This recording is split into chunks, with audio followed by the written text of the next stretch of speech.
এই বর্তমান সময়ে এসে যদি আপনি ইউটিউবে দুইটা ভুল করেন তাহলে কিন্তু আপনি ইউটিউবে কোনোদিনই কিন্তু সফল হতে পারবেন না। ধরে নিতে পারেন আপনার ইউটিউবে ব্যর্থ হওয়ার পিছনে এই দুইটা কারণই সব থেকে বেশি দায়ী। আর এই দুইটা কারণের ভিতরে এক নম্বর কারণটি হলো বা এক নম্বর ভুলটি হলো আপনি শুরুর দিকেই অন্যের মতো হতে চান, মানে অন্যের মতো পারফেক্ট হতে চান। যেমন ধরেন আপনি যেই ক্যাটাগরির ভিডিও তৈরি করেন না কেন ওই ক্যাটাগরির ভিতরে কিন্তু আরো অনেক বড় বড় চ্যানেল কিন্তু রয়েছে, বড় বড় ক্রিয়েটর কিন্তু রয়েছে। আমরা নতুনরা এসে কি করি, বড় বড় ক্রিয়েটরের মতো নতুন অবস্থাতেই হতে চাই। মানে তারা ভিডিও কিভাবে বানাচ্ছে, তারা ভিডিও এডিটিং কিভাবে করছে, তারা ব্যাকগ্রাউন্ড কিভাবে দিয়েছে, তারা কথা কিভাবে বলছে, মানে এভরিথিং যা যা রয়েছে সমস্ত কিছু আমরা তাদের মতো করতে চাই। এখন আপনি একটু চিন্তা করেন, আপনি ইউটিউবার্সের নতুন আর আপনার যে বড় বড় ক্রিয়েটর রয়েছে তারা কিন্তু অলরেডি 5 বছর 4 বছর 10 বছর এরকম টাইম নিয়ে কিন্তু তারা ইউটিউবে কাজ করছে। এখন আপনি এসে কিন্তু তাদের মতো হতে পারবেন না, আর হলেও কিন্তু আপনি ওই তারা যে ফলটা পাচ্ছে আপনি কিন্তু তাদের মতো পাবেন না। আপনি ইউটিউবে নতুন অবস্থায় যত ভালো কিছু করেন না কেন আপনার ইউটিউবে ভিডিওগুলোতে কিন্তু ভিউস আসবে না, আপনার ওখান থেকে কিন্তু কোনো রকম সাবস্ক্রাইবার আপনি শুরুর দিকে পাবেন না।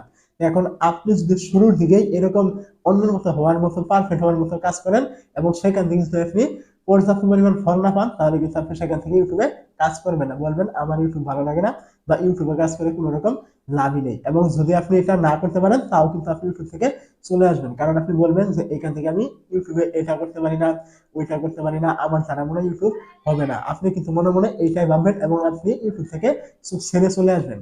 তো আমি বলছি না যে আপনি এগুলো করবেন না, অন্যের মতো ভালো করবেন না, আপনি অবশ্যই অন্যের মতো ভালো করবেন। আপনি শুরুর দিকে যেমন পারেন তেমন দিয়ে শুরু করবেন এবং আস্তে আস্তে আপনি সেটাকে ইমপ্রুভ করবেন। আপনি শুরুর দিকে একদম সমস্ত কিছুই পারফেক্ট হতে যাবেন না, তাহলে কিন্তু আপনি ইউটিউবে কোনোদিনও সফল হতে পারবেন না। আপনি ইউটিউব থেকে চলে আসবেন বা আপনি ইউটিউব ছেড়ে চলে আসবেন। তো এইটা গেল আমাদের এক নাম্বার কারণ ইউটিউবে ব্যর্থ হওয়ার পিছনে। এবং দুই নাম্বার কারণ কি হয়েছে সেটা হলো আমরা যখন ইউটিউবে নতুন চলে আসি তখন আমরা করি কি, আমরা এটা দেখি যে আমাদের আশেপাশে কিন্তু আরো অনেক ক্রিয়েটর রয়েছে অথবা নতুন ক্রিয়েটর রয়েছে, তাদেরকে আমরা দেখি কি একসাথে চ্যানেল খোলা হয়েছে অথবা একটু আগ পিছে তাদের চ্যানেলে সাবস্ক্রাইব হচ্ছে আমার চ্যানেলে হচ্ছে না, তাদের চ্যানেলে ভিউ হচ্ছে আমার চ্যানেলে ভিউ হচ্ছে না, তাদের ভিডিওগুলি ভাইরাল হচ্ছে আমার ভিডিওগুলি ভাইরাল হচ্ছে না, তারা এত তাড়াতাড়ি সফল হয়ে যাচ্ছে ইনকাম করছে আমরা হতে পারছি না। তো এই যে আপনি চিন্তাটা করেন এর কারণটাই হলো আপনার ইউটিউবে ব্যর্থ হওয়ার দুই নাম্বার কারণ। তো এইটা কেন দুই নাম্বার কারণ, তো আপনি এই কারণে কেন ইউটিউবে ব্যর্থ হবেন, তো এর পিছনে আরেকটি কারণ রয়েছে, সেটা হলো আপনার আমার কিন্তু প্রত্যেকটা মানুষের কিন্তু আলাদা আলাদা বৈশিষ্ট্য রয়েছে, আলাদা আলাদা কিন্তু আপনার সামর্থ্য রয়েছে। তো যে যার সামর্থ্য অনুযায়ী কিন্তু তারা কাজ করছে এবং ওই অনুযায়ী কিন্তু আমরা প্রত্যেকে আগে পিছিয়ে কিন্তু সফল হয়ে থাকি। এখন আরেকজনে আপনার আগে যাচ্ছে বা আগে সফল হচ্ছে তার সামর্থ্য আলাদা, আপনি যে পিছ করছেন আমাদের সামর্থ্য কিন্তু আলাদা। যে যার বৈশিষ্ট্য নিয়ে কিন্তু তারা ইউটিউবে সফল হবে একটু আগে বা পিছে।